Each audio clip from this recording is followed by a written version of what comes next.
Primero, en 63, inciso D del Código de Trabajo, prestar los auxilios necesarios en caso de siniestro riesgo inminente en que las personas o intereses del patrón o algún compañero de trabajo estén en peligro sin derecho a remuneración adicional. Artículo 121, segundo párrafo del Código de Trabajo. No se consideran horas extraordinarias las que el trabajador ocupe para subsanar los errores imputables solo a él cometidos durante una jornada ordinaria, ni las que sean consecuencia por parte de una actividad durante tal jornada, siempre que esto último le sea imputable. O sea, si las dos circunstancias que son imputables al trabajador, debe crearse para subsanar sus errores y no va a tener ningún pago adicional por parte del patrón. En el artículo 122, siempre el Código de Trabajo dice: las jornadas ordinarias y extraordinarias no pueden ser de un total de 12 horas diarias, salvo caso en contrario. Entonces, estemos de que estamos hablando del salario, y aquí lo que quisimos hacer con ustedes es precisamente que hay jornadas ordinarias y extraordinarias para efecto de pago. Luego la clasificación por su forma de pago, por su cálculo.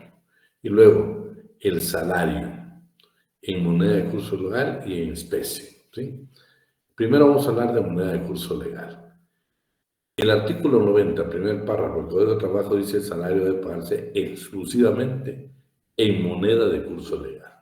Lo que quiero que nos quede claro como estudiantes de Derecho para siempre es que no dice el salario debe pagarse exclusivamente con la moneda oficial de Guatemala. No. Moneda de curso legal. La moneda que puede circular en Guatemala. Una moneda que usted puede llegar a un banco, se la pueden cambiar. Hemos hablado de algunos ejemplos. Imagínense, por ejemplo, que ven rublos, yens, todas esas monedas que son aquí en Guatemala, pues no vamos a tener ningún tipo de relación. Pero si hemos hablado del dólar, claro, el dólar es una moneda de curso legal. Es una moneda de curso legal.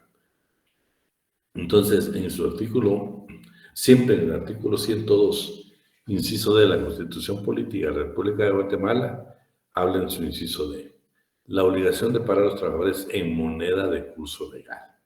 O sea, también tenemos una base en la Constitución, aunque en materia laboral ya hablamos de que hemos hablado del indubio pro operario. El artículo 95, pues, esto sí también lo tenemos que agregar en las preguntas que tenemos, hablando con los coordinadores que están ahorita en clase. No importa, tenemos 175, creo que incluíamos esta, lo de Nueva Zelanda, que fue el país donde se dio el salario mínimo, y esta otra que, por favor, ¿cuál es la base legal para nosotros de que nos pueden pagar en cheque? Es el convenio 95 de la Organización Internacional del Trabajo, en su párrafo segundo. La autoridad competente podrá permitir o prescribir el pago del salario por cheque contra un banco o un giro postal. Es un convenio ratificado por Guatemala y es parte de la legislación laboral guatemalteca. El pago en especie, entonces ya hablamos de moneda de curso legal y ahora pues vamos a hablar del pago, ya eso ya hemos hablado. Que los trabajadores campesinos que laboren en explotaciones agrícolas o ganaderas pueden percibir el pago de su salario hasta un 30% del importe total a su salario en alimentos y demás artículos análogos destinados al consumo personal inmediato al de las familiares que vivan y dependan económicamente del trabajador, siempre que el patrón o suministro lo haga a precio de costo o menos. Ya el código nos habla a nosotros, pero en la Constitución creo que una de esas dos nos habla que siempre tiene que ser costo o menos del costo. Que es lo que platicábamos, que es difícil antes establecer una práctica por las fincas, pero actualmente saben que ya todo esto ha desaparecido.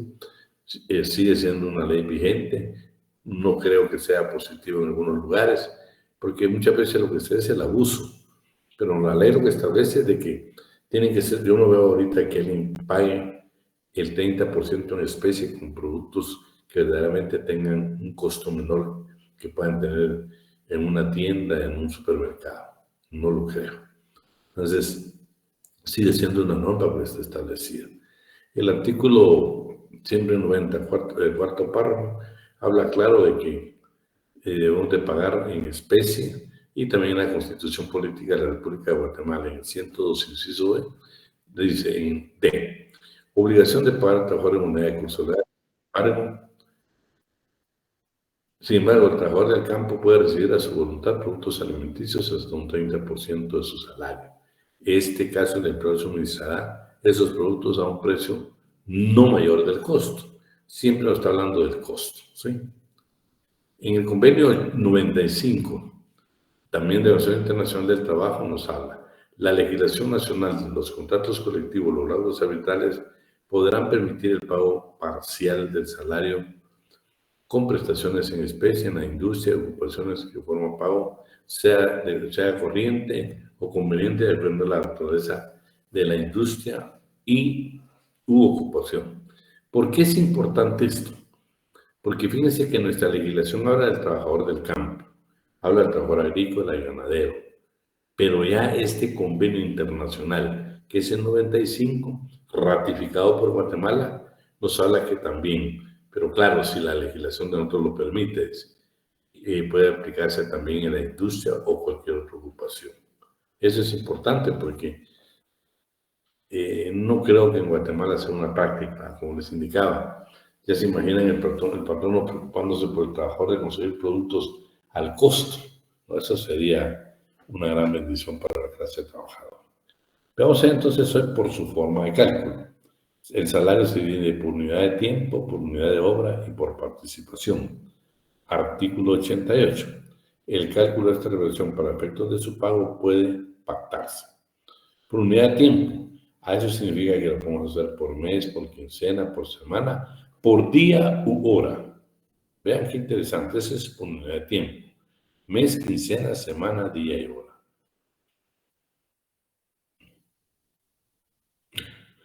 Ahí yo les tengo, por ejemplo, en el artículo 156, que estamos hablando de trabajo a domicilio, cuando ustedes lo lean, se van a dar cuenta que se puede hacer el pago por día o bien por semana. Por unidad de obra. El cálculo de esta prestación para el efecto de su pago podrá pactarse por unidad de obra. Eso significa que nos van a cobrar por pieza, por tarea, por precio alzado o a destajo. Y por favor, ahí le dejé una anotación a usted de lo que es el precio alzado o unitario.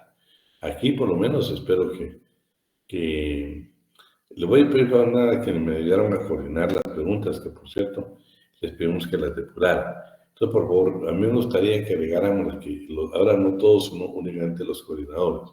Esta definición me parece muy atinada y lo que hemos venido platicando, ¿sí? Luego, por participación, el cálculo de esta remuneración podrá pactarse por participación en utilidades, ventas, cobros que haya el patrón, pero en ningún caso el trabajador debe asumir los riesgos de las pérdidas que tenga el patrón. Esto es interesante, ustedes, porque se recuerdan cuando hablamos de los elementos. Hablamos de los elementos propios y los elementos materiales. Dentro de los elementos propios de un contrato de trabajo está precisamente ausencia de riesgo de nosotros.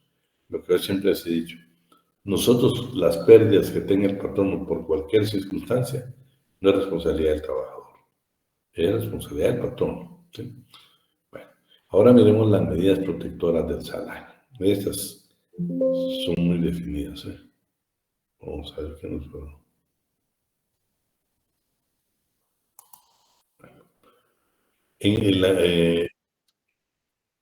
Vamos a dejar entrar aquí a Emanuel. Miremos hoy la igualdad del salario. El artículo 89 es sumamente valioso, ¿eh? ¿Por qué? Porque es lo que yo les he hablado, para que no se dé la discriminación con la mujer, ¿sí? Este artículo que dice, pues, tiene que haber igualdad de género. Si Melissa y Adrián Ortiz ejecutan las mismas labores, el salario debe ser el mismo para los dos. Y no porque pues, yo diga, bueno, el hombre tal vez puede ejecutarlo de mejor manera, o si Melissa lo puede hacer, es importante.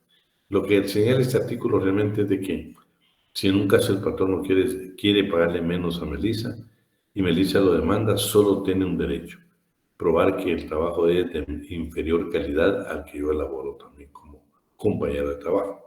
Pero vamos que es el artículo 89, segundo párrafo del Código de Trabajo. A trabajo igual, desempeño un puesto y condiciones de eficiencia y antigüedad dentro de la misma empresa. También iguales corresponde al salario igual. corresponderá a salario igual, el que debe comprender los pagos que se hagan al trabajador a cambio de su labor ordinaria. No podemos hacer discriminación entre hombre y mujer. El artículo 102 de la Constitución Política de la República de Guatemala, que tiene derechos mínimos sociales, en el inciso B dice: todo trabajo será equitativamente remunerado, salvo lo que respecto determine la ley. Y pues aquí ya les entregamos algo que dice la Corte de Constitución del Expediente. Se suele valorar el derecho de igualdad de asesores jurídicos del Instituto Guatemalteco de Seguridad Social. Fíjense que este fue un caso que los asesores del Seguro Social, planta central, o sea, los de aquí en Guatemala, los que están en las oficinas centrales, ganaban menos que los asesores jurídicos departamentales y plantearon precisamente una acción constitucional y al final equipararon los sueldos para todos los asesores jurídicos, porque tiene que haber igualdad, aún estando dentro de la misma institución. Por eso es tan importante cuando hay política laboral, porque ahí pues permite no discriminar a nadie. Entonces estamos, discriminación salarial. En las demandas que entablen las trabajadoras relativas a la discriminación salarial por razón de sexo, que el patrón debe obligar a demostrar que realiza la demandante, o sea, que el trabajo que Melissa hace, la única alternativa que tiene el patrono es que demuestre que es de inferior calidad y valor. De lo contrario, tiene que hacer el ajuste, como le paga Vidal, como le paga a todos los hombres. Aquí lo que es el derecho de igualdad.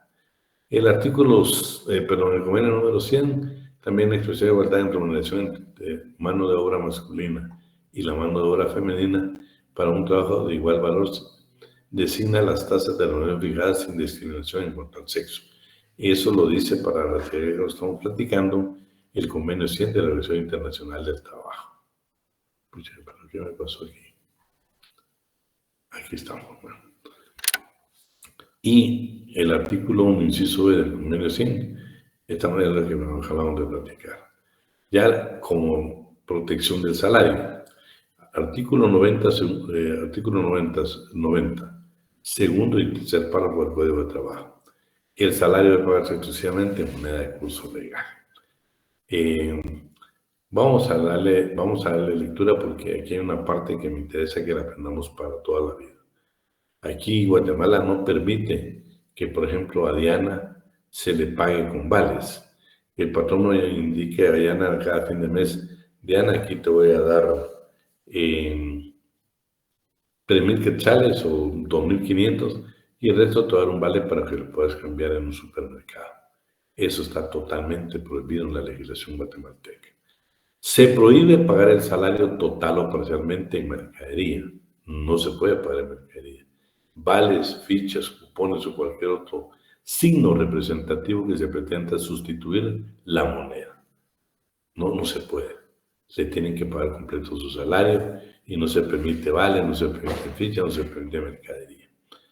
Las sanciones legales que deben aplicarse en su máximo cuando son órdenes de pago solo serán canjeables por mercadería en determinados establecimientos. Pero este es otro asunto. Es entendido que la prohibición que precede no comprende la entrega de vales o fichas u otro medio análogo en el cómputo del salario, siempre que el vencimiento de cada periodo de pago, el patrono cambie el equivalente exacto de unos u otros en moneda de curso legal. En el artículo número 3 del convenio 95 también habla que los salarios deben de pagarse en efectivo. Se pagará únicamente en moneda de curso legal y deberá prohibirse el pago con pagarés, vales, cupones o cualquier otra forma que se considere representativa de la moneda legal. La autoridad competente podrá permitir o prescribir el pago de salario por cheque contra un banco o giro postal, cuando este modo de pago sea uso corriente o sea necesaria la causa de las circunstancias especiales. Cuando un contrato colectivo, la obra arbitral así lo establezcan, o cuando en efecto de una expresión legal el trabajador interesado preste su consentimiento. Y en el artículo, en el convenio 100, también encontramos que, hablando de los países, dice: todos los países miembros, todo miembro deberá, empleando los medios adaptados, está hablando de los países, adaptados a los métodos vigentes de la fijación de tasas de remuneración, promover y, en medida que sea compatible con métodos, y garantizar la aplicación de todos los trabajadores del principio de igualdad en remuneración entre mano de obra masculina y mano de obra femenina por un trabajo de igual valor. Este principio deberá aplicarse por medio de la legislación nacional o cualquier otro medio para fijación de remuneración reconocido por la legislación. Artículo 90. Hoy vamos a hablar del salario como ventaja económica. Así, en su último párrafo dice, asimismo las ventajas económicas. Vean, este tema de las ventajas económicas se vuelve complicado en Guatemala.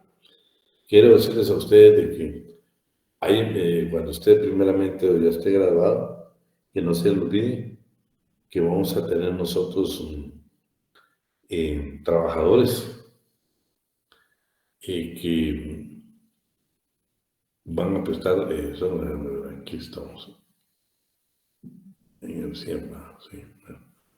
Van a haber trabajadores que se les va a querer pagar en especie. Y hemos hablado que puede ser en la industria, puede ser en el campo. Pero eso lo dicen los tratados internacionales. Guatemala solo permite en el campo, en la agricultura. Y hablando de las ventajas económicas, ¿qué es lo que pasa con estas ventajas económicas? La Corte Constitucional, yo dejé por ahí algunos expedientes. Estos expedientes que ven aquí son decisiones que ha tomado la Corte Constitucional en el tema de las ventajas económicas. Nosotros hemos hablado de la indemnización, hemos hablado de las vacaciones, hemos hablado del aguinaldo, hemos hablado de la bonificación anual para el sector privado y público, bono 14, y hemos hablado de la bonificación incentivo. Pero este es adicional, este es adicional. Estas sentencias, cuando usted tenga ya bien leerla, cuando tenga un poco de tiempo, la va a observar de que la Corte Constitucional dice, ¿qué son las ventajas económicas? Esto significa que cuando van a liquidar, va a terminar su trabajo en la empresa, algún trabajador, si tiene ventajas económicas, las puede exigir hasta un 30% de su salario. Pero vamos a leer el artículo, inciso A. Al término, remuneración comprende el salario sueldo ordinario, básico o mínimo, y cualquier otro emolumento en dinero, en especie, pagado por el empleador directo o indirectamente al trabajador en concepto de empleo de este último. Fíjense que aquí hay una discusión que lo ha ido aclarando la Corte de Constitucionalidad. Por ejemplo, nosotros indicábamos de que el que le den un vehículo ya es una ventaja económica. Además de todas las prestaciones, usted a la hora de la liquidación le podría exigir el 30% de ventajas económicas de su salario. Escúchenme, de ese 30% adicional al salario. Bueno, pero la Corte dice que no, porque el vehículo no constituye realmente un incremento a su salario, sino que es un vehículo que le están dando para que usted se pueda movilizar, pero no es algo que le vaya a él a generar parte de su salario. Se habló, por ejemplo, de aquellos lugares donde al trabajador le dan vivienda. Y el darle vivienda al trabajador tampoco constituye ventaja económica. Entonces, las ventajas económicas ellos indican que es una ventaja que usted la puede percibir, que es como un incremento de su salario. Acá, pues, alguien nos hablaba y decía, bueno, los bonos. Pero el sector privado no utiliza la palabra bonos. Pero él lo que está indicando es de que cualquier pago adicional que vaya a incrementar ese salario que usted tenga o ese beneficio que va a tener, eso lo virtuaría la ventaja económica. Pero por favor, aparte de todas las prestaciones, la inversión que hemos hablado, daños y perjuicios, este tema de la ventaja económica es una prestación adicional. La Corte Constitucional ha dictado sentencias en diversos casos planteados en los que puede analizar la ventaja económica de ser en forma periódica y continua. Además, que prescribe el derecho del trabajador a reclamarla en el 264. Todos los derechos de los trabajadores prescriben en 2 años, salvo las vacaciones que nos vimos de que puede ser en 5 años. Es importante hacer notar los finiquitos laborales en los cuales debe hacerse constar el pago cuando proceda, porque se considera como un derecho irrenunciable del trabajador. También la ventaja económica, la CC lo consideró una prestación adicional, ¿no? Y es un derecho irrenunciable de la clase trabajadora. Ahora veamos la determinación del salario. La excepción es 170, vamos a ver por qué. El monto del salario debe ser determinado por patronos y trabajadores, pero no puede ser inferior al que se fije como mínimo, de acuerdo al capítulo siguiente. El artículo del Código de Trabajo no otorga autonomía a la voluntad, por lo que contenía. Bueno, lo que queremos indicar acá es de que, aunque nosotros pactemos, no podemos contratar menos del salario mínimo. Que lo podemos superar, ahí podemos llegar a un acuerdo con los patronos, trabajadores y patronos, pero lo podemos pactar que sea más del salario mínimo, no menos del salario mínimo. Y yo les puse el artículo 170, que es el trabajo de aprendizaje. ¿Por qué? Porque es el único que permite pagar menos del salario mínimo. Es el único. Plazo para el pago de salario. ¿Qué es importante cuando hablamos de los plazos? Se recuerda que cuando nosotros vimos en el artículo 79 el despido indirecto, donde el trabajador se da por despedido, una de las partes es que no pague en el tiempo, que no pague en el plazo fijado, que no le pague completo el salario, o bien que le pague en un lugar distinto donde está pactado en su contrato. Eso no lo puede permitir el trabajador y eso es un motivo para que nos por despedido nosotros y él tendrá la obligación de pagarlo en la indemnización y prestaciones laborales. Artículo 92. Patronos y trabajadores deben verificar el pago del salario. No nos olvidemos que no hay autonomía en la voluntad. ¿Por qué? Lo habla muy claro. No puede ser menor del salario mínimo, sin que dicho plazo sea mayor a una quincena para los trabajadores manuales. Eso me lo subraya, ¿ve? Si en el cuestionario no está, por favor los coordinadores me agregan esto. Para los trabajadores manuales va a ser de 15 días, ¿sí? O sea, no puede exceder de 15 días. Y para los trabajadores intelectuales y servicio de casa particular o trabajo doméstico, no puede exceder de 30 días, o sea, de un mes. Y luego dice, si el salario consiste en participación, utilidades, ventajas o cobros que haya perdono, se debe señalar una suma quincenal o mensual que haya recibir el trabajador, de la cual debe ser proporcional a las necesidades de este y el monto probable de la participación que le debe corresponder. La liquidación definitiva debe hacerse por lo menos con un año. Esto, por favor, lo anotamos aquí, por lo menos 3 preguntas. Ahí le dejo el convenio 95 nuevamente, que el salario debe pagarse en intervalos regulares, al menos que existan otros arreglos satisfactorios que anteceden el pago de salario regular. Lo que está indicando es de que, por favor, aunque se pacte, pero no le pueden cambiar su salario. Ustedes no pueden ganar menos del salario mínimo. Alguien me comentaba, me dijo, Ricky, ¿qué pasa si yo gano 5,000 quetzales más del salario mínimo? ¿Será que el patrón no puede pactar conmigo de disminuirlo? Bueno, algunos artículos le van a la razón al patrón. Lo que sí no podemos perder de vista nosotros que hay derechos adquiridos, ¿sí? No le pueden cambiar las condiciones de trabajo a uno, y menos el salario. No, eso sí es un derecho adquirido. Lo que pueden pactar es incrementarlo, pero nunca disminuirlo, ¿eh? Aunque sea arriba del salario mínimo. Que gana 5,000 quetzales, y el patrón no puede llegar a usted y decirle, mira, ya me di cuenta que mejor te voy a pagar el mínimo, te estoy pagando mucho porque el mínimo en Guatemala, no. Si usted lo percibió, es una costumbre en la empresa, un derecho adquirido, y precisamente tiene que pagarlo el patrón como tal, ¿sí? Y bueno, en los pactos colectivos o en un laudo arbitral o en un convenio colectivo podrán, pero nunca disminuir el salario del trabajador. Hay una parte ahí, no sé si recuerdan cuando platicamos uno de los temas, que dice, hay un artículo que dice que cuando apremie una situación económica de la empresa a criterio de la Inspección General de Trabajo, podrían reducir los salarios. Pero esa circunstancia le quiero decir que también es letra vigente, pero no positiva. ¿Por qué? Porque la inspección está para ver la superación de los derechos de los trabajadores y no la disminución. En el artículo 2 del Acuerdo Normativo 7 y 180, normas reglamentarias para la aplicación del Convenio Internacional 95, se dice, se prohíbe hacer descuentos o reducciones del salario del trabajador que no estén expresamente autorizadas por la ley.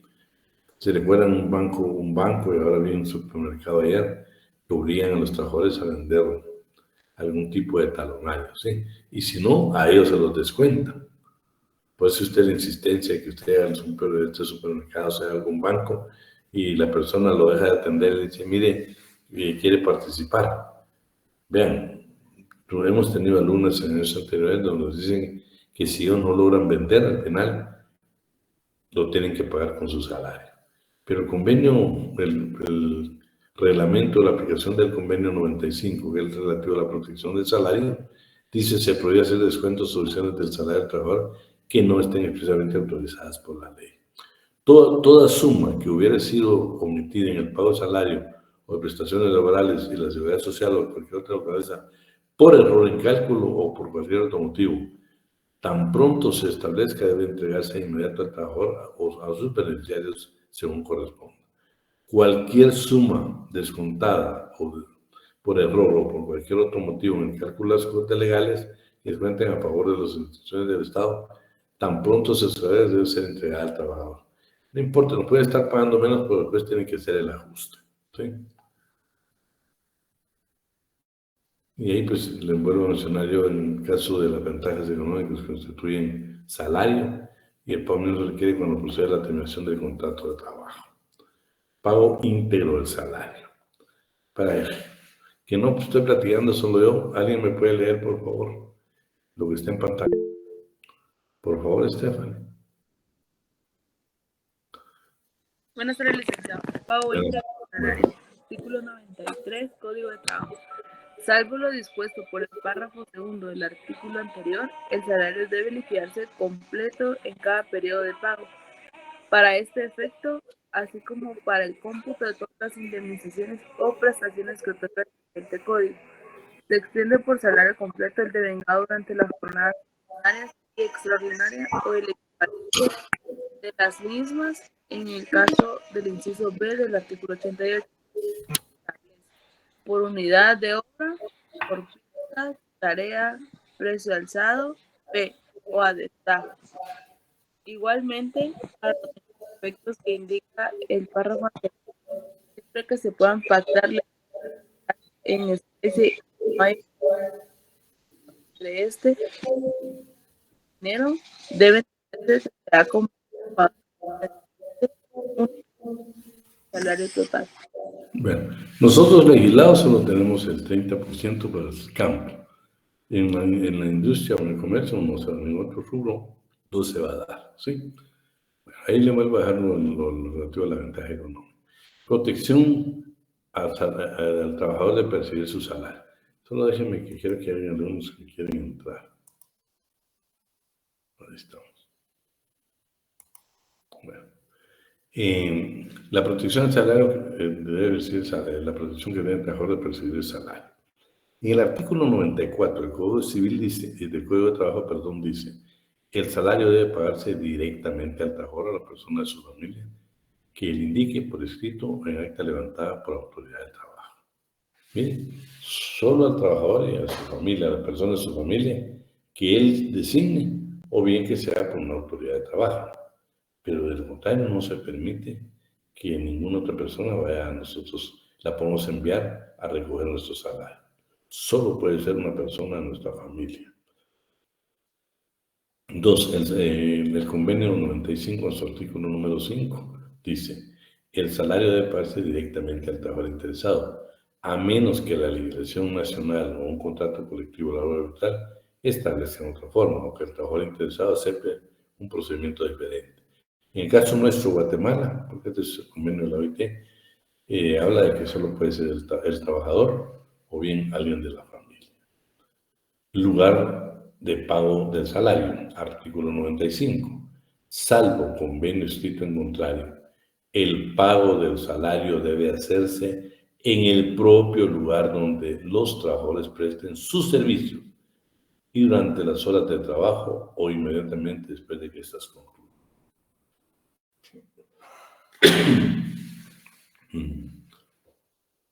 Se prohíbe pagar el salario en lugares de recreo, expendios comerciales o bebidas alcohólicas, salvo que se trate de trabajadores que laboren en esa clase de establecimientos. Ya se imagina a ustedes el patrón diciendo nosotros te vamos a pagar los salarios en tal lugar. No, no. Como regla general tiene que ser en el lugar de trabajo. Y ahora ya tenemos el fundamento legal en el convenio 95 de la OIT, donde nos pueden pagar por cheque. ¿Sí? Vamos a ver qué dice el artículo 13 del convenio 95. Cuando el pago del salario sea efectivo, deberá efectuar únicamente los días laborales en el lugar de trabajo, en el lugar más próximo al mismo, a menos que, en el caso de Guatemala o cualquier otro país, la legislación nacional, un contrato colectivo, un laboral disponga de otra forma o otros arreglos conocidos por los trabajadores, bueno, más adecuados. Lo que la ley quiere decir es de que el lugar donde debe pagar el patrón nuestro salario es el lugar de trabajo. Ahora ya la práctica, ustedes saben que lo hace exactamente a través de cheque, a través de cheque. Y ahí está nuevamente que este convenio es la que tampoco se debe pagar fuera especialmente que no paguen en tiendas de ventas, así como en oro o los centros de distracción, excepto el caso de las personas que tengan ese establecimiento. O sea, no nos pueden pagar a nosotros en lugares determinados, no tiene que ser directamente en el lugar de trabajo o mediante cheque, como es el convenio 95. Inembargabilidad de los salarios. Este tema va a ser sumamente importante. ¿Por qué? Porque vean, pues, lo hemos hablado, pero hoy se nos va a quedar claro. Artículo 96 después del trabajo. Se declaran inembargables los salarios mínimos. Bueno, pero primero son los salarios mínimos, son inembargables. Y los que sin serlo no excedan de 30 quetzales al mes. Hay una reforma que todavía no la ha conocido el Pleno, pero ya tiene dictamen favorable de la Comisión de Trabajo. Yo escuché precisamente la ponencia y la ponencia habla de que se puede embargar creo que el 10% del salario mínimo, pero eso no puede ser el Congreso. Ese es disminuirle los derechos al trabajador, porque aquí habla claro, son inembargables el salario mínimo y el salario mínimo es inembargable. Ya los que no excedan es otra circunstancia, pero lo primero que dice son los salarios mínimos. Y ahí están los porcentajes, que es una ley un poco antigua, pero van a haber unos porcentajes que hablan de un poco. Por eso creo que el más importante sería el inciso A y el inciso B. ¿Por qué ¿Hasta cuándo nos pueden embargar a nosotros, los trabajadores? El 65% de salario mensual de 300 quetzales más. Es inembargable el 65%. ¿Qué significa entonces? Que el 35% de nuestro salario debería ser embargado. Eso sí tenemos deuda. No le pueden embargar más de un 35%, que ahí lo establece muy claro el artículo 96. Esa pregunta también los coordinadores la anotan y me la agregan. ¿Sí? Porque en Guatemala, en un caso de que exista una demanda para el trabajador, únicamente le pueden embargar el 35%, porque el 65% está protegido por la ley. Y siempre estamos hablando que no fuera el salario mínimo, porque el artículo A dice, el salario mínimo es inembargable. Pero aquellos que excedan, y si un embargo no puede ser más del 35%. Y también está en la Constitución Política de la República de Guatemala, inembargable de escenarios en los casos determinados por la ley. Los implementos privados de trabajo no podrán ser embargados por ningún motivo. ¿Sí? Y también en el artículo 10 del convenio 95 de la OIT, el salario no puede embargarse o cederse sino en forma y dentro de los límites fijados por la legislación nacional. En caso de nosotros, ustedes saben que sí se puede embargar únicamente por alimentos. Pero vamos que es el artículo 97, por favor. Este es importante y lo tenemos que leer y analizar muy despacio. ¿Por qué? Porque aquí vamos a ver de que ya nos tienen embargado nosotros un porcentaje. En derecho de familia se puede embargar, o sea, nuestra esposa nos puede embargar hasta un 50%. Se dan cuenta que la regla general es el 35% que nos puede embargar. Bueno, el 97% dice, no señor, en alimento le pueden embargar a usted hasta un 50%. ¿Y qué pasa con las demás obligaciones? El último párrafo. Todavía permite el 10% para satisfacer de tus obligaciones. Pero para que nos quede grabado, ¿quién nos apoya aquí con la lectura? Por favor, Víctor. El segundo párrafo. No, léelo todo el 97. Ok. Artículo 97. No obstante lo dispuesto en el artículo anterior, son embargables toda clase de salarios, hasta en un 50%, para satisfacer obligaciones de pagar alimentos presentes o a los que se deban desde los 6 meses anteriores al embargo. Bueno, entonces, claro, espérate. Por alimentos se puede embargar hasta el 50% del salario. Continúa, por favor, Víctor. Tanto en el caso de embargos para satisfacer obligaciones de pago de alimentos a que se refiere el párrafo anterior, como en el caso de embargo por otras obligaciones, el mandamiento, así como las diligencias respectivas, contendrán la prevención a quien deba cubrir los salarios, de que aun cuando el mismo salario sea objeto de varios embargos, se deje libre en beneficio del ejecutado la parte no embargable, al tenor de lo dispuesto en este artículo o en el precedente. Bien. El 65% del salario es inembargable para cualquier otra obligación, pero la esposa sí nos puede embargar a nosotros el 50%. Este último párrafo, que nos va a hacer por favor de leerlo, Víctor, por favor me pone mucha atención. Mire, aquí hay 3 preguntas en el 97. Primero, que únicamente por alimentos se va a permitir embargar el 50%. Segundo, ¿sí? Está, pero es obligación que si son deudas entre particulares y ustedes vengan más del salario mínimo, ¿sí? Le pueden embargar únicamente el 35%. Si usted gana el salario mínimo, no le puede embargar de acuerdo al 96. Pero ¿qué pasa si ya tenemos el embargo de alimentos un 50%? Veamos qué es el último párrafo, por favor, Víctor. Los embargos por alimentos tendrán prioridad sobre los demás embargos y en ningún caso podrán hacerse efectivos 2 embargos simultáneamente en la proporción indicada en este artículo y en la proporción del citado artículo 96, pues cuando se hubiere cubierto la proporción máxima que indica el artículo citado últimamente, solo podrá embargarse hasta el 10% más para satisfacer las demás obligaciones. Bueno, entonces hoy tenemos otra circunstancia. Salario mínimo inembargable. Solo pueden embargar el 35% como regla general. Por alimentos podemos embargar el 50%. Pero si tuviéramos ya nosotros, ya nos demandaron y nos están haciendo el descuento de ese 50%, solo queda para las demás obligaciones un 10% adicional. Que por cierto, ese lo querían haber reformado, porque ya imagínense, el trabajador viviendo únicamente con el 40% de su salario. No creo que logre subsistir. Pues si lo demandó la esposa, pues me imagino que ya no va a estar en casa.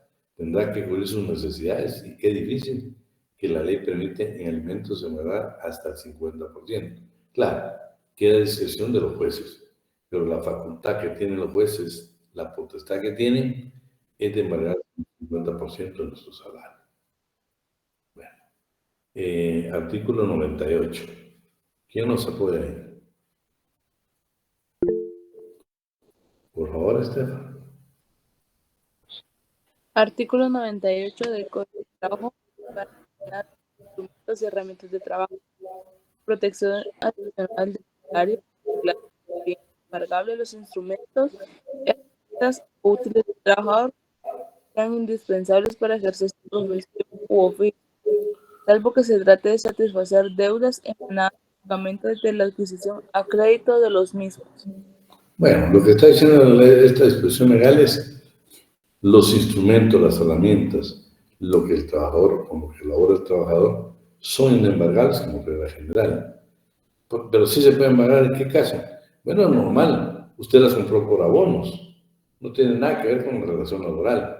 Ese es un contrato de carácter mercantil. Usted las compró por abonos y entonces ahí sí procede la demanda, pues es un ejecutivo, porque no tiene nada que ver la relación trabajador-patrón. No, esta es la relación que nosotros los trabajadores tenemos que tener con una empresa que nos dio crédito. Eso no tiene absolutamente nada que ver. La regla general es que es inembargable esta clase, porque estamos hablando de los trabajadores que de una otra manera perjudican los intereses del patrón. No puede ser. Todas las herramientas son inembargables. ¿Qué pasa con los anticipos? ¿Se pueden dar anticipos en el salario? Veamos ahora quién más nos ayuda. Voy a llamar yo para que participe. ¿Estás por ahí, Carlos Uriel Marvín?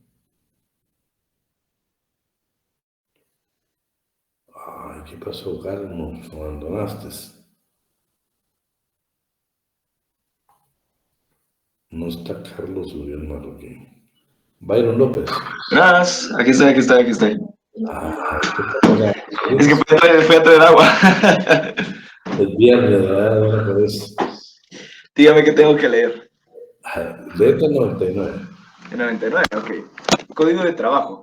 Los anticipos que haga el patrono al trabajador por cuenta de salarios en ningún caso deben devengar intereses. Las deudas que el trabajador contraiga con el patrono por este concepto, por pagos hechos en exceso o por responsabilidades civiles con motivo del trabajo, se deben amortizar hasta su extinción, en un mínimo de 5 periodos de pago, excepto cuando el trabajador voluntariamente pague en un plazo más corto. Es entendible que al terminar el contrato, el patrono pueda hacer la liquidación definitiva que proceda. En los demás casos, las deudas que el trabajador contraiga con el patrono o con sus asociados, familiares o dependientes durante la vigencia del contrato con su anterioridad a la celebración de este, solo pueden amortizarse o, en su caso, compensarse en la proporción en que sean embargables los respectivos salarios que aquel devengue. Bueno, sí se permite que nos dé anticipos el patrón entonces. Anticipo, lo que no se permite es que nos dé vales, pero un anticipo sí nos lo puede dar. Pero también el patrón no tiene que entender que hay una regla, y es de que nosotros eso lo vamos a hacer en 3 pagos, ¿sí? Perdón, en 5 pagos.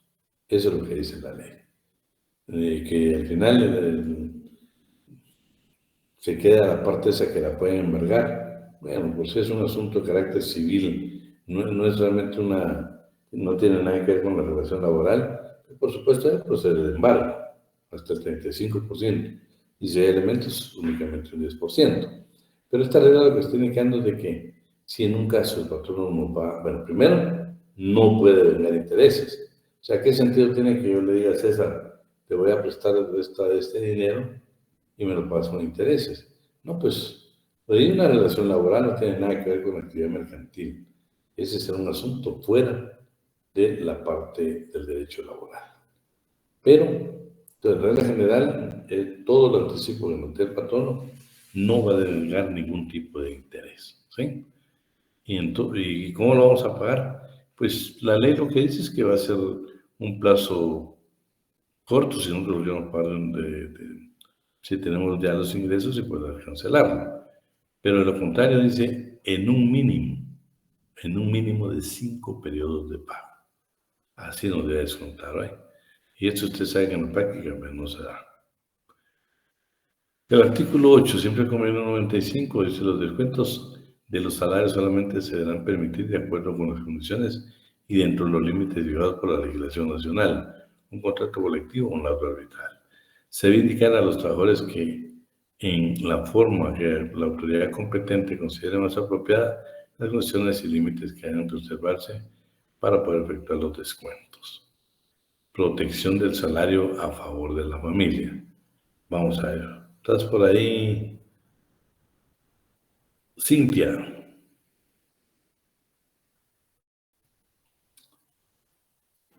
Sí, dígame, licenciado. 94, por favor. Ok, artículo 94 del Código de Trabajo. El salario debe pagarse directamente al trabajador o a la persona de su familia que él indique, por escrito o en acta levantada por una autoridad de trabajo. Muy bien. Notamos, ¿sí? Directamente al trabajador que hemos hablado de ese artículo, pues ya lo hemos analizado. El 97, pues ya lo analizamos, ¿sí? En caso por alimentos, procede hasta el 50%. Si el 65% es inembargable, le estamos hablando siempre y cuando el trabajador gane más del salario mínimo. La regla general es que no procede el embargo contra el salario mínimo. Pero si sus ingresos son mayores al salario mínimo, únicamente le pueden pagar un 35% por otras obligaciones. Por alimentos el 50%, y si ya tiene embargo de alimentos, únicamente va a proceder un 10%. Vamos a ver el artículo 100. Vamos a ver quién más nos ayuda. ¿Estás por ahí, Daniel Fernando? Sí, licenciado, buenas tardes. Buenas tardes. Artículo 100. Artículo 100. Los salarios que no excedan de 100 quetzales al mes no pueden cederse, venderse, compensarse ni gravarse a favor de personas distintas de la esposa o concubina y familiares del trabajador que vivan y dependan económicamente de él, sino en la proporción en que sean embargables. Quedan a salvo las operaciones legales que se hagan con las cooperativas o con las instituciones de crédito que operen con autorización otorgada de acuerdo con la ley. Sí, esta es otra circunstancia. Pero la regla general es que, para mí, este es el complemento del artículo 96. Aquí habla salarios que no excedan de 100 quetzales al mes, imagínense. ¿Qué de antigua puede ser esta norma ustedes? Que en ese tiempo los guatemaltecos, los trabajadores, existieron salarios de 100 quetzales, era el mínimo. Entonces, pues yo si yo lo tendría que aplicar el indubio pro operario, yo aplicaría ahí el salario mínimo, porque de 100 quetzales no va a encontrar. No pueden cederse, venderse, ni compensarse, ni gravarse a favor de personas distintas. O sea, la esposa hasta un 50%. Nos vamos entonces con la otra medida, protección del salario y privilegios. Artículo 101. Vamos a ver quién nos ayuda. Daniela García, ¿estás por ahí? Sí, licenciado. Artículo 101, por favor. Artículo 101. Los créditos por salarios no pagados o las indemnizaciones en dinero a lo que los trabajadores tengan derecho en concepto, determinación en sus contratos de trabajo, gozan en virtud de su carácter alimenticio de los siguientes privilegios, una vez unos u otras hayan sido reconocidos por los tribunales de trabajo y prevención social. A. Pueden ser cobrados por la vía especial que prevé el artículo 426 y B. Tienen carácter de créditos de primera clase en el caso de juicios universales y dentro de estos gozan de preferencia absoluta sobre cualquier otros, excepto los que se originen de acuerdo con los términos y condiciones del Código Civil, sobre acreedores de primera clase en gastos judiciales comunes, gastos de conservación y administración de los bienes concursados, gastos de entierro del deudor y gastos indispensables de reparación o construcción de bienes inmuebles. Para los efectos de este inciso, el juez del concurso debe proceder sin pérdida de tiempo a la venta de bienes suficientes para cubrir las respectivas deudas, en caso de que no haya dinero en efectivo que permita hacer su pago inmediato. Los privilegios a que se refiere el presente artículo solo comprenden un importe de estos créditos o indemnizaciones equivalentes a 6 meses de salario o menos. Bueno, yo este artículo es mi base legal para decir que el salario, las prestaciones y indemnización tienen carácter alimenticio. Los créditos por salarios no pagados o las indemnizaciones en dinero a los trabajadores que tengan derecho en concepto de dimensión de contrato de trabajo gozan en virtud del carácter alimenticio de los siguientes privilegios. Vean, el salario tiene carácter alimenticio. Por supuesto, si nos va a servir a nosotros como obreros exactamente ganar un mínimo para cubrir la garantía de nuestra familia, ¿sí? Veamos con el 426 habla de la ejecución, ¿tenemos los otros párrafos?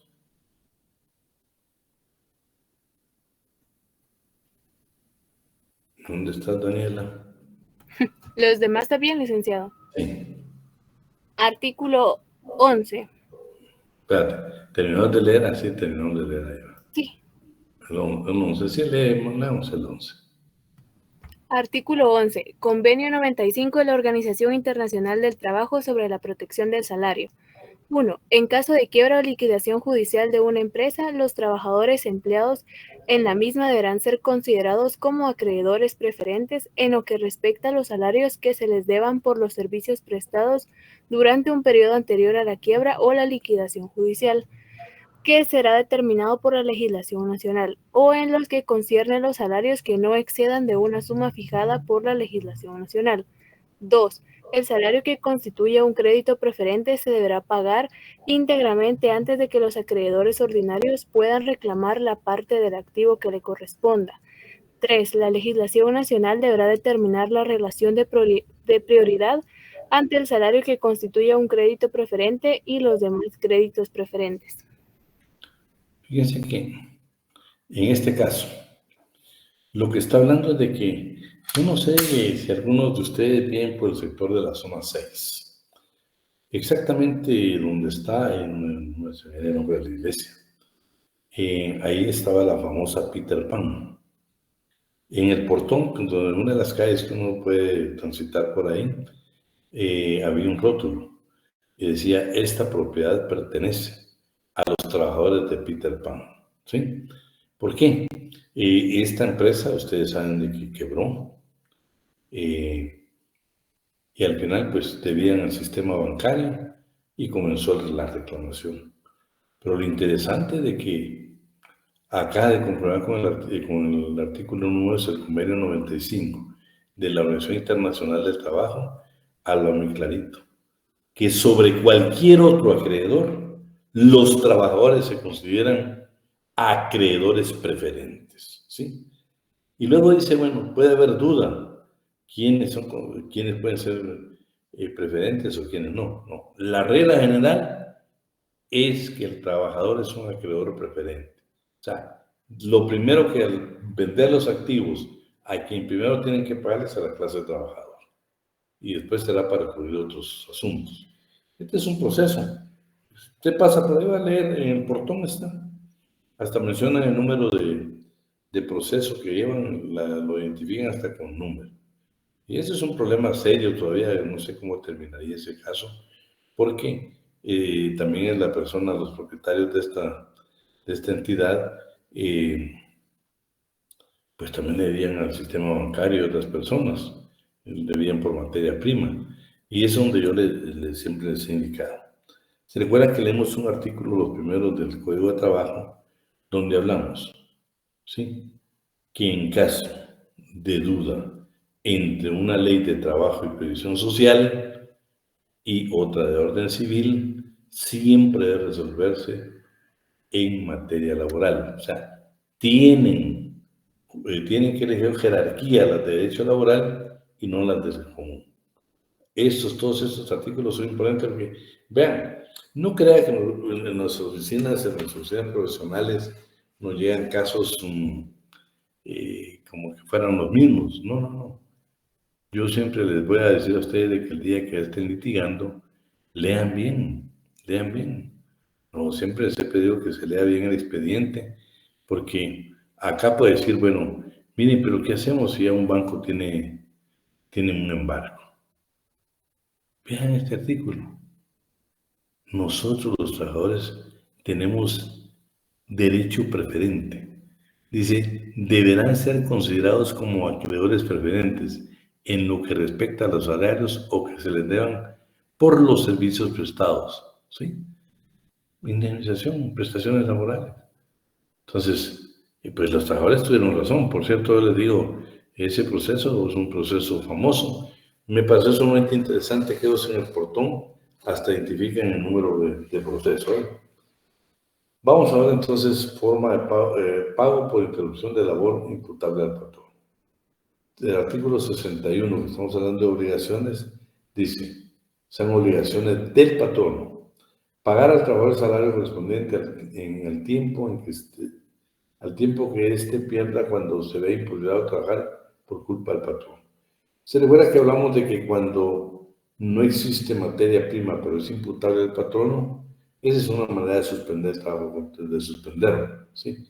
Porque nosotros no es que hayamos dejado de cumplir con la obligación, no, se incumplió la obligación porque el patrono no tiene materia prima. Y ellos tienen que pagar los salarios, ¿sí? Nos tienen que pagar los salarios. Salario no debe descontarse por concepto de multa. Fíjense, bueno, ya no se da, pero por muchos años se recuerda que usted, trabajador, no llegaba el día domingo y se lo querían descontar cuando los que trabajaban domingo, o comienzan a hacerle descuentos. No, la regla general aquí es, o que digan, bueno, al que venga tarde le vamos a imponer una multa. Eso no se puede de ninguna manera, oye. Artículo 60, inciso E del Código de Trabajo. Las disposiciones disciplinarias y procedimientos para aplicarlas. Se prohíbe descontar suma alguna del salario de los trabajadores en concepto de multa. Esa es la regla general. La suspensión de un contrato de trabajo sin goce de salario no debe decretarse por más de 8 días. Eso también quiero que los coordinadores lo agreguen. Nadie, o sea, si vamos a sancionar a un trabajador, no puede exceder la sanción de 8 días, ¿sí? Este es sin goce de salario, ni antes de haber oído al interesado, es otra circunstancia, o a los compañeros de trabajo que se indiquen. Tampoco podrá imponerse una sanción sino los respectivos expresados en los reglamentos. Planillas y libros. Este es interesante, ¿eh? ¿En qué momento llevamos libros y en qué momento son planillas del Seguro Social? Dice el artículo 102. Todo patrono que ocupe permanentemente a 10 o más trabajadores debe dar un libro de salarios autorizado y sellado por la Dirección General de Trabajo, ¿sí? El que está obligado a suministrar modelos y normas para su interpretación. Todo patrono que ocupe permanentemente 3 o más trabajadores sin llegar al límite de 10 debe dar planillas del modelo del Instituto Guatemalteco de Seguridad Social. Por favor, los coordinadores, estas 2 preguntas, si no están en el contenido, me las agregan, ¿no? Me las agregan.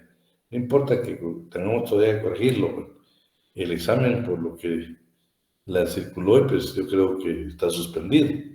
Solo en un momento voy a ratificar con la coordinación para estar nosotros seguros, y pues yo también a la ley, pues estamos seguros de que se suspendieron los exámenes. Entonces vamos a aprovechar, porque esto no quiero que se les olvide nunca, ¿eh? Porque de veras, muchos de ustedes, si trabajan en una empresa, posiblemente usted quiera ser constitucionalista, pero uno que es asesor de empresa le preguntan todas estas circunstancias, todas. Y qué bueno saber de memoria el código. Fíjese que pues yo pude haber dado mucha doctrina, pero me encantaba el código porque es valioso que nosotros conozcamos la ley. Fíjese, ahora si yo le pregunto, ¿está fundamentado en la ley que el salario constituye de carácter alimenticio? Claro que sí. Y ahora, por favor, con los libros.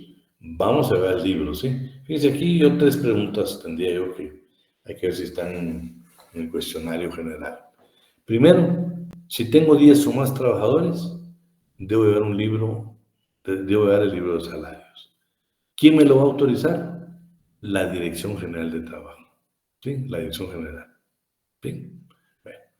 ¿Y qué pasa si únicamente tengo 3 o más, pero sin llegar al límite de 10? Debo dar planillas del Instituto Guatemalteco de Seguridad Social. Anotamos eso, por favor. Ahora hablemos del salario mínimo, ¿sí? Elementos para fijación del importe, fijación de salarios mínimos, fijación y revisión anual de salarios mínimos, Comisión Nacional del Salario, Comisión Paritaria del Salario Mínimo y su integración, dictámenes que debe rendir la Comisión Nacional del Salario, fijación del salario mínimo anual, copia de los informes, modificación de salario de los contratos de trabajo, el acuerdo normativo 250-2020, salarios mínimos para actividades no agrícolas y actividad agrícola. El último, pues ya tenemos el actual, que ya se modificó en relación a los salarios mínimos. En el material, si viene hoy, a esa corrección ustedes cuando en este inciso 5, por favor, el último inciso, ya no es este acuerdo gubernativo, es el del año pasado, del salario mínimo actualmente fijado. Bueno, el artículo 89 dice, para fijar el importe del salario a cada clase de trabajo se debe tomar en cuenta la intensidad y calidad del mismo, clima y condiciones de vida. Intensidad debe considerarse como la capacidad física e intelectual del trabajador en una productividad determinada, la calidad del clima y condiciones de vida. Artículo 103. Todo trabajador tiene derecho a negar un salario mínimo. Esas palabras son el legislador fue tan claro y preciso. Ustedes, todo trabajador tiene derecho a negar un salario mínimo. Todo trabajador. Que cubra sus necesidades normales de orden material, moral y cultural, y que le permita satisfacer sus deberes como jefe de familia. Dicho salario se fijará periódicamente conforme se determina en este capítulo. ¿Y a qué? Y atendiendo a las modalidades de trabajo, a las particulares condiciones de cada región y las posibilidades patronales en cada actividad intelectual, industria comercial, ganadero agrícola.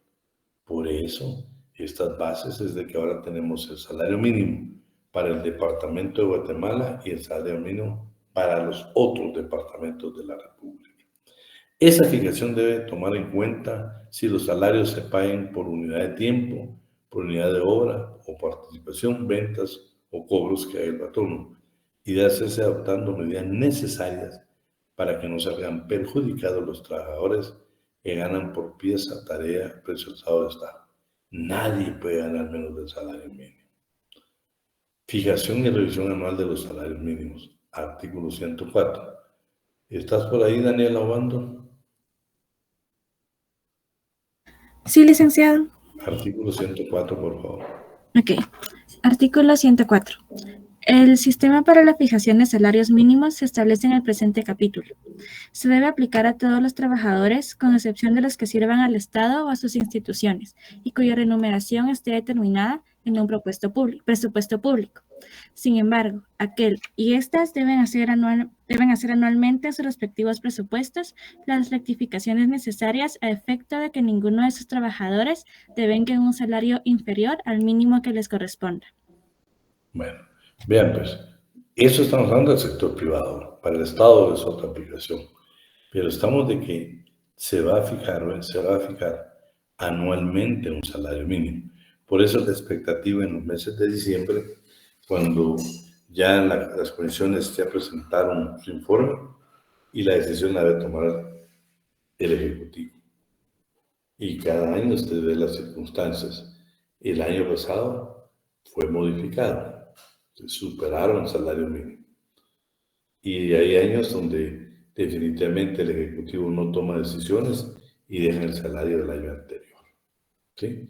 Pero lo normal que puede pasar en las comisiones paritarias del salario mínimo es que no se van a poner de acuerdo. ¿Por qué? Pues sí, nosotros trabajadores representamos intereses de nuestra clase y los patronos van a tener su representante, pero no he escuchado a un solo patrono que diga excelente el nuevo salario mínimo. No, hombre, nos comienzan a comparar con cualquier país, pero países que ganan menos que nosotros el salario mínimo nunca nos comparan con aquellos países donde verdaderamente el salario mínimo es superior al de nosotros, ¿sí? Veamos hoy, después de eso, la Comisión Nacional del Salario. Esta es otra preguntita de examen segurísima. Adscrita al Ministerio de Trabajo y Previsión Social habrá una Comisión Nacional del Salario, organismo técnico y consultivo de quienes, de las comisiones paritarias encargadas de asesorar a dicho ministerio en la política general del salario. ¿Cómo se integra entonces la Comisión Nacional del Salario Mínimo? Representantes gubernamentales, 2 representantes de entidades sindicales de trabajadores, 2 representantes de entidades gremiales o sindicatos patronales, un representante del Ministerio de Economía, un representante de la Junta Monetaria, un representante del Instituto Guatemalteco de Seguridad Social y un representante del Instituto Nacional de Estadística. Ahora agregaron más, un representante del Ministerio de Cultura. ¿Sí? Miren quiénes integran la Comisión Nacional del Salario. Si ve en cuanto a trabajadores y patronos, pues hay 2 representantes de ellos en esta. El jefe de la Oficina Administrativa del Salario actuará como presidente de la Comisión Nacional del Salario. Bueno, esto siempre lo hemos preguntado. ¿Quién preside la Comisión Nacional del Salario? Debe ser abogado, con experiencia en rama administrativa de trabajo. Los miembros a que se refiere inciso A, B y C tendrán calidad de vocales con voz y voto. Los miembros que se refiere inciso D, E, F y G tienen calidad de asesores y concurren a las sesiones con voz, pero sin votos. D, E, F y G, ¿sí? Representante del Ministerio de Economía, Junta Monetaria, Instituto Guatemalteco de Seguridad Social y el representante del Instituto Nacional de Estadística. Ellos van a tener voz, pero no van a tener voto. Formará parte de la Comisión del Salario o el número de suplentes quienes desempeñarán las funciones de los miembros propietarios en los casos de ausencia de estos. Los suplentes serán designados en igual forma que los miembros propietarios. ¿Qué requisitos debemos de cumplir para ser miembros de la Comisión Nacional del Salario? Ser guatemalteco natural mayor de 25 años. Fíjense que a veces yo les pongo a ustedes edad para ser miembro de la Comisión Nacional del Salario. Yo le pongo 25 años, 30 años, 50 años como resultado. Pero ¿qué es realmente inciso A?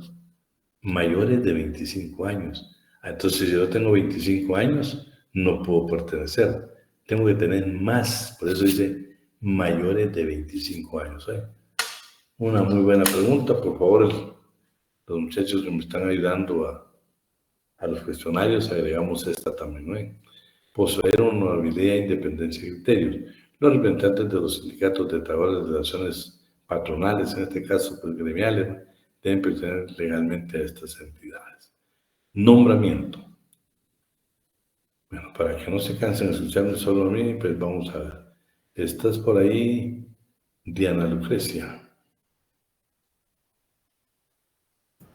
Sí, licenciado. Artículo 7 de este acuerdo gubernativo. Muy bien. Artículo número 7. Acuerdo gubernativo número 1319. Para el nombramiento de los miembros de la Comisión Nacional del Salario se observarán las siguientes disposiciones. 1. El Ministerio de Trabajo y Previsión Social, con 8 días de anticipación a los respectivos nombramientos, publicará en el Diario Oficial y otro de mayor circulación en la República la convocatoria, instando a las asociaciones patronales y sindicatos de trabajadores legalmente constituidos para que dentro del término aludido presenten una nómina de candidatos compuesta por más de 4 personas con indicación de las cualidades y experiencia de los propuestos. 2. Una vez recibidas las nóminas correspondientes, el organismo ejecutivo, por medio de acuerdo dictado por conducto del Ministerio de Trabajo y Previsión Social, hará los respectivos nombramientos, pudiendo elegir libremente a cualquiera de los candidatos propuestos. 3. Si no se presentaren nóminas dentro del término a que alude el inciso A de este artículo, o si ninguno de los propuestos llena los requisitos que la ley determina del Ministerio de Trabajo y Previsión Social, hará el nombramiento libremente tomando en cuenta la aptitud de cada uno. Y 4. Simultáneamente con el Ministerio de Trabajo y Previsión Social, el Ministerio de Economía y las instituciones y dependencias que estén representadas en la Comisión Nacional del Salario designarán a sus representantes. Muy bien, miren, esta es la integración de la Comisión Nacional del Salario, qué requisitos y de qué forma van precisamente a nombrarlos. Ahora es la Comisión Paritaria del Salario Mínimo. Este es otro, Aquí era la Comisión Nacional del Salario. Ahora esta no, esta es la Comisión Paritaria de Salario Mínimo y su integración, ¿sí? Entonces, artículo adscrito al Ministerio de Trabajo y Previsión Social, la Broma Nacional, esta hemos dado lectura, organismo técnico consultivo de relaciones paritarias. En cada departamento o en cada circunscripción económica que determine el organismo ejecutivo mediante acuerdo emanado por conducto del Ministerio de Trabajo y Previsión Social, debe haber una comisión paritaria de salarios mínimos, integrada por 2 patronos y buen número de trabajadores, sindicalizados y por un inspector de trabajo, a cuyo cargo corre la presidencia de la misma. Y ahí está la base legal. Las comisiones paritarias para actividades agrícolas y no agrícolas está integrado con 5 patrones e igual número de trabajadores sindicalizados y por un inspector de trabajo, cuyo cargo ganará la presidencia. Además, el organismo ejecutivo, mediante acuerdo emanado por conducto expresado, puede crear comisiones paritarias de salarios mínimos para cada actividad intelectual, industrial, comercial, ganadera o agrícola, con jurisdicción en todo el país o parte de él, y también para empresas determinadas. Igualmente, queda facultado al organismo ejecutivo para aumentar el número de patronos y trabajadores que han de integrar las comisiones paritarias del salario mínimo. El organismo ejecutivo, por conducto del Ministerio de Trabajo y Previsión Social, mediante acuerdo, dictará el reglamento que realice la organización y el funcionamiento de la Comisión Nacional del Salario y las comisiones paritarias del salario mínimo. ¿Qué requisitos vamos a tener acá para integrar la Comisión Paritaria del Salario Mínimo? Ya como la Comisión Nacional del Salario la vimos, ¿eh? De hecho, hay un grupo ahí que tienen voz pero no tienen voto. Pero aquí estamos hablando ya de la Comisión Paritaria del Salario Mínimo. ¿Qué requisitos se tiene? Ser guatemalteco natural y ciudadano en ejercicio. Tener más de 21 años de edad. Esta pregunta también me la agregan, ¿no? Yo voy a, por ejemplo, si yo le indicara, Daniela García tiene 21 años de edad, ¿puede integrar la Comisión Paritaria de Salario Mínimo? La respuesta es no. ¿Por qué? Tener más de 21 años. Claro, si yo le pongo, tiene 21 años con 2 meses, pues ya sí se le permite. Pero si él tiene 21, no, porque ahí dice tener más. ¿Sí? Bueno, saber escribir y lo demás, pues habla más que todo de otras circunstancias. Tener buenos antecedentes de conducta y no haber sido sentenciado entre los 3 años entre de su nombramiento por violaciones a leyes de carácter laboral. Duración en su cargo. Patronos y trabajadores. Estamos hablando de comisión paritaria, la nacional salario de la vida. Ahora estamos en la comisión paritaria, ¿sí? Del salario mínimo. Patronos y trabajadores deben durar en sus cargos 2 años. Esta pregunta también la agrega. Pueden ser reelectos y los han de desempeñar obligatoriamente, salvo que tengan más de 60 años de edad o que demuestren el patrimonio reciente del Ministerio de Trabajo y Previsión Social que carecen de tiempo para hacer dichos cargos. Bueno, el licenciado Alan, que no sé si estará conectado, siempre me preguntaba, Milik, ¿y usted puede integrar la Comisión Paritaria de Salario Mínimo? No, no puedo porque tengo más de 60 años. ¿Sí? Yo tengo ya esa limitación. Por la edad, muy avanzado. Pero ya está vivido. Saludos, maestro. Gracias, igualmente. Saludos. Nada más, No, señores. vamos a terminar. El nombramiento, pues se lo voy a dejar ahí. ¿Qué formas son nombrados, por favor? Para no detenernos nosotros con esto. El quórum, la mitad más uno de sus miembros, es un quórum legal, ¿sí? La forma como se debe hacer la convocatoria. Sus atribuciones, pues ahí las vamos a encontrar. Datos y estadística. Las comisiones paritarias de salario deben tomar en cuenta para su mejor cometido las encuestas que sobre el costo de la vida levante la Dirección General de Estadística. Miren lo que deben de tomar en cuenta ellos para fijar el salario mínimo. Todos los demás datos que pueden encontrar relativos a la jurisdicción y sobre el precio de vivienda, el vestido, de sustancias alimenticias de primera necesidad que consuman los trabajadores. Así sobre las posibilidades patronales.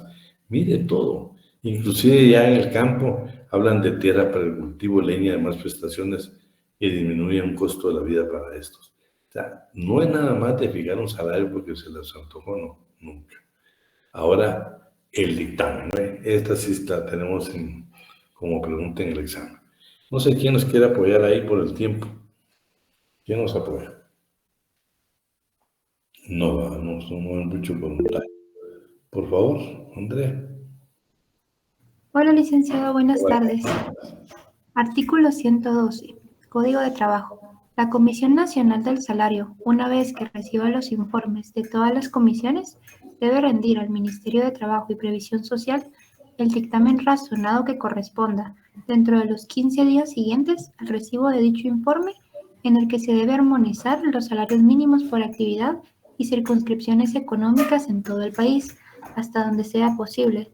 Copias de este dictamen deberán ser enviadas al mismo tiempo a la Junta Monetaria del Banco de Guatemala y al Instituto Guatemalteco de Seguridad Social, para que ambas instituciones remitan al Ministerio de Trabajo y Previsión Social las observaciones escritas que estimen pertinente formular en cuanto a la fijación proyectada pueda afectar sus respectivos campos. Tanto el Banco de Guatemala como el Instituto deben remitir sus observaciones dentro de un plazo no mayor de 30 días. La omisión de este requisito dentro del plazo señalado no impide al Ministerio resolver lo procedente. Bueno, interesante. Miren, van a escuchar también la opinión que dé la Junta Monetaria y también el Instituto Guatemalteco de Seguridad Social. O sea, el salario mínimo es un trabajo fuerte, no es el antojo de alguien. Está determinado en la ley que es todo un procedimiento, o sea, por eso a mí el último salario mínimo me pareció sumamente interesante. El 113 dice que el organismo ejecutivo, con vista de los mencionados informes y dictámenes, debe fijar anualmente, mediante acuerdos emanados por el Ministerio de Trabajo y Previsión Social, los salarios mínimos. Y aquí pues ya sabemos que cómo están, ya los hemos visto en otras clases. Considerando de los revios de acuerdo deben considerarse las razones en que descansa la fijación de los salarios mínimos. No es un informe que se va a rendir únicamente así. 114.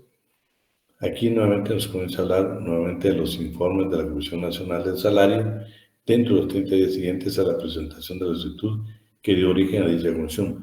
Debe presentar su dictamen razonado, ¿sí?, a la Junta Monetaria y el Seguro Social para lo que procede. Luego, modificación de los salarios. Artículo 115. La fijación del salario mínimo modifica automáticamente los contratos de trabajo.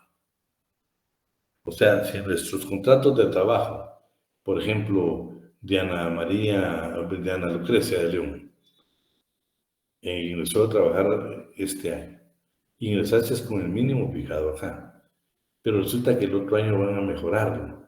No tienen necesidad de estarte modificando tu contrato de trabajo. ¿Qué es lo que dice? Automáticamente. La fijación del salario mínimo modifica automáticamente los contratos de trabajo, ¿sí? Y luego está el acuerdo 269 de los salarios mínimos para la Secretaría de Salud.